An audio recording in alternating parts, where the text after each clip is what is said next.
Olá, pessoal! Hoje vamos falar sobre a descoberta da molécula de DNA, suas características bioquímicas e estruturais e as principais diferenças entre as células dos seres procariotos e eucariotos. A estrutura em dupla hélice tornou-se um ícone que é cada vez mais visto, como em esculturas, museus, bibliotecas, design de escadas, pontes, como essa em Singapura, e até mesmo em joias. O DNA, com sua espiral de fita dupla, está entre as mais elegantes moléculas biológicas, mas a dupla hélice não é apenas uma bela estrutura. Ela também permite a notável estabilidade e permanência do material genético. Esse fato pode ser notado, por exemplo, em um trabalho publicado em 2009. Nele, os geneticistas sequenciaram o genoma completo do Homo neandertal a partir do DNA extraído de ossos com cerca de 38 mil anos de idade. A descrição da bela estrutura da molécula de DNA aconteceu em 1953 por James Watson, um geneticista microbiano americano, e Francis Crick, um físico inglês. Nessa época, o modelo da estrutura do DNA foi revolucionário. Eles propuseram uma definição de gene em termos químicos e, fazendo isso, abriram caminho para a compreensão da ação gênica e da hereditariedade a nível molecular. O que se sabia sobre os genes do DNA até 1953?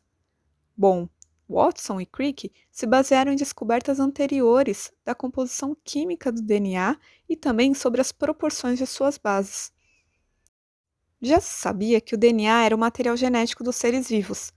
Os fatores hereditários descritos por Mendel em 1865 eram conhecidos como associados a características específicas, mas sua natureza física ainda não era compreendida. Similarmente, as mutações eram conhecidas como alterando o funcionamento dos genes. No final do século XIX, Albert Cossel fez um trabalho sobre a química do DNA e determinou que a estrutura tem 4 bases nitrogenadas: adenina, citosina, guanina e timina, abreviados como A, C, G e T. No início do século XX, Levene descobriu que o DNA tem um grande número de unidades repetidas, ligadas, chamadas de nucleotídeos. Cada nucleotídeo tem um açúcar, um fosfato e uma base. Estudando uma grande seleção de DNA de organismos diferentes, Chargaff estabeleceu algumas regras empíricas sobre as quantidades de cada tipo de nucleotídeo encontrado no DNA, como a quantidade de adenina é sempre igual à quantidade de timina e a quantidade de citosina é sempre igual à quantidade de guanina. E quais experimentos revelaram que o DNA é um material genético? Bom, Micher foi o bioquímico suíço que descobriu o ácido desoxirribonucleico em 1869. Ele descobriu no núcleo celular uma substância desconhecida até então. Essa substância ela é rica em átomos de fósforo e de nitrogênio, e assim foi denominada de nucleína e depois de ácido nucleico. Micher voltou sua atenção para a química do pus, que tem leucócitos com grandes núcleos e que permitem análise química completa, e descreveu que no material nuclear tinha uma substância nova, levemente ácida e com elevado teor de fósforo, diferente de tudo que já se conhecia até o momento. Foi em 1928 que um clássico experimento dirigido por Frederick Griffith demonstrou que o DNA é o responsável por guardar as características hereditárias. Ele realizou experimentos com a bactéria Streptococcus pneumoniae. Essa bactéria causa pneumonia em humanos e é normalmente letal em camundongos. Entretanto, algumas linhagens dessa espécie bacteriana representam formas menos virulentas.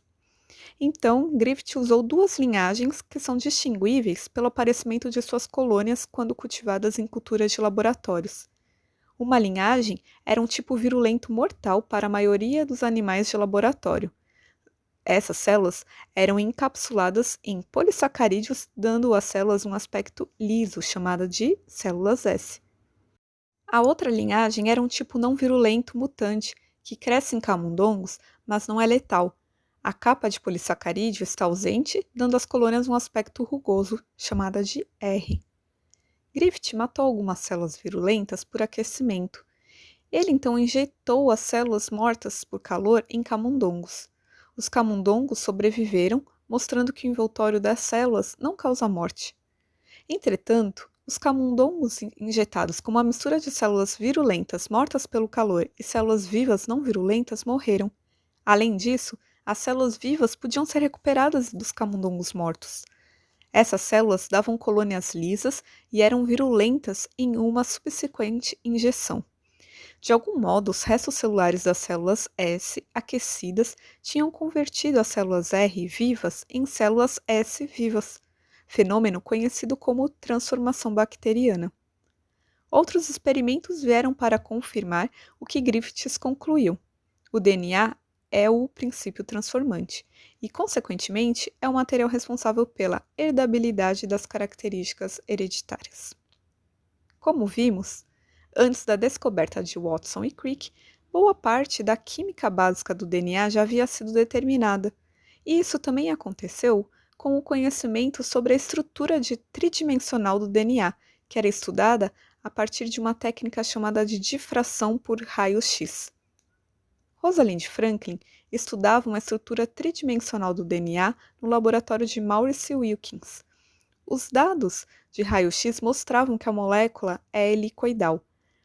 Porém, sem que Rosalind Franklin soubesse, sua melhor imagem foi mostrada a Watson e Crick por Wilkins, e essa imagem lhes permitiu deduzir a estrutura dimensional que podia explicar os padrões de pontos no raio-x. Por conta da descrição da estrutura da molécula de DNA, Francis Crick, James Watson e Maurice Wilkins foram agraciados com o Prêmio Nobel da Medicina em 1962. A estrutura tridimensional é composta de duas cadeias, lado a lado, de nucleotídeos torcidos na forma de dupla hélice. Os dois filamentos de nucleotídeo são mantidos juntos por pontes de hidrogênio entre as bases de cada filamento, formando uma estrutura com uma escada em espiral. Na molécula bifilamentar, os dois arcabouços estão em orientação oposta ou em polaridade inversa. Cada base é ligada ao átomo de carbono 1 de um açúcar desoxirribose no arcabouço de cada filamento e está voltada para dentro até uma base do outro filamento. Os pares de bases, que são estruturas planares achatadas, empilham-se uns sobre os outros no centro da dupla hélice. A estrutura de DNA de eucariotos e procariotos é diferente?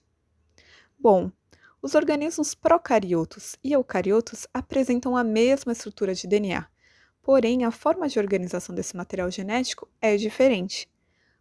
Por exemplo, procariotos apresentam cromossomos condensados no nucleoide sem uma membrana, já os eucariotos apresentam cromossomos condensados no núcleo com a presença de uma membrana. O DNA dos eucariotos possui regiões denominadas de introns, que são regiões não codantes, e exons, regiões que codificam genes. Os eucariotos também possuem cromossomos condensados através de estonas, permitindo que a grande quantidade de material genético permaneça compactada dentro do núcleo celular. A maioria dos procariotos apresenta apenas um cromossomo circular, já os eucariotos apresentam múltiplos cromossomos lineares, sendo que existem espécies de animais que apresentam de 6 a 7 cromossomos, como é o caso de uma espécie de cervídeo. Espécies de formigas apresentam de 2 a 94 cromossomos, e existem plantas com cerca de 1.260 cromossomos. Além disso, não há correlação entre tamanho do organismo e tamanho do genoma. Podemos perceber que ratos e humanos possuem o tamanho do genoma muito próximo entre si, por mais diferentes que em tamanho sejam. As bactérias podem apresentar DNA acessório, os chamados plasmídios, que não transportam genes essenciais à sobrevivência delas. Eles podem ser usados como veículos para a clonagem molecular, pois contêm elementos necessários para a sua replicação independente e pelo menos um gene que confere aí a resistência a antibióticos. Os eucariotos apresentam DNA extracromossômico presente nas mitocôndrias, organela responsável pela respiração celular, e também apresentam DNA extracromossômico presente nos cloroplastos, organela responsável pela fotossíntese. E a organização do DNA dos animais e vegetais, será que é diferente? Bom, a maioria dos animais são diploides, ou seja, possuem um conjunto de cromossomos herdado por parte materna e outro por parte paterna. Já cerca de metade das angiospermas, que são as plantas que possuem flores e frutos, são poliploides. A cana-de-açúcar, por exemplo, é octaploide. Bons estudos e até em breve!